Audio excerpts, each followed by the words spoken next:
एक साधारण जीवन की असाधारण सीख। गांव के एक छोटे से कोने में मोहन नामक एक व्यक्ति अपने परिवार के साथ रहता था। मोहन का जीवन अत्यंत साधारण था, लेकिन उसमें सेवा और समर्पण की भावना गहरी थी। वह अपने गांव के सभी लोगों की सहायता करता और सदैव मुस्कुराता रहता था। उसके घर के पास एक छोटा मंदिर था, जहां वह प्रतिदिन प्रार्थना करता और ईश्वर से केवल एक ही प्रार्थना करता था, हे प्रभु, मुझे सदैव दूसरों की सेवा करने की शक्ति देना। एक दिन गांव में एक संत आए। मोहन ने उनका सत्कार किया और उनसे जीवन के सार के बारे में पूछा। संत ने मुस्कुराते हुए कहा, जीवन का असली उद्देश्य आत्म साक्षात्कार है। सेवा और परोपकार वह माध्यम है जिसके द्वारा हम अपने भीतर छिपी उस दिव्य शक्ति को पहचान सकते हैं। मोहन ने संत की बातों को अपने जीवन में उतारने का संकल्प लिया। वह सुबह शाम मंदिर में जाकर ध्यान करता और शांति के क्षणों में आत्मचिंतन करता। धीरे धीरे उसने महसूस किया कि उसकी सेवा केवल बाहरी कार्य नहीं है, बल्कि उसके भीतर की आत्मा के साथ एक गहरा संबंध है। कुछ वर्षों बाद गांव में एक भयानक सूखा पड़ा।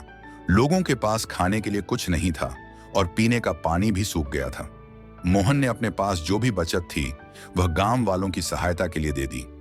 उसने हर घर में जाकर उनके लिए भोजन और पानी की व्यवस्था की। जब लोगों ने मोहन से पूछा कि वह इतनी कठिन परिस्थितियों में भी कैसे इतना शांत और संतुष्ट रहता है, तो उसने कहा, मेरे गुरु ने मुझे सिखाया है कि जब हम सच्चे दिल से सेवा करते हैं तो हमें अपनी आत्मा की शांति और खुशी मिलती है। यह सेवा ही वह साधना है जो हमें परमात्मा से जोड़ती है। इस कठिन समय के बाद गांव के लोग मोहन के प्रति और भी आभारी हो गए। उन्होंने महसूस किया कि मोहन का जीवन एक जीवित उदाहरण था कि कैसे सेवा और समर्पण के द्वारा हम न केवल दूसरों की मदद कर सकते हैं, बल्कि अपने भीतर भी शांति और संतोष पा सकते हैं। मोहन का साधारण जीवन उसकी असाधारण सोच के कारण सभी के लिए प्रेरणा बन गया। शिक्षा। इस कहानी से हमें यह शिक्षा मिलती है कि सच्ची सेवा वह होती है जो निस्वार्थ भाव से की जाती है। जब हम दूसरों की भलाई के लिए काम करते हैं तो हमें आत्मिक शांति और आंतरिक संतोष प्राप्त होता है। जीवन का असली सार आत्म साक्षात्कार में है, जो सेवा और परोपकार के माध्यम से प्राप्त होता है।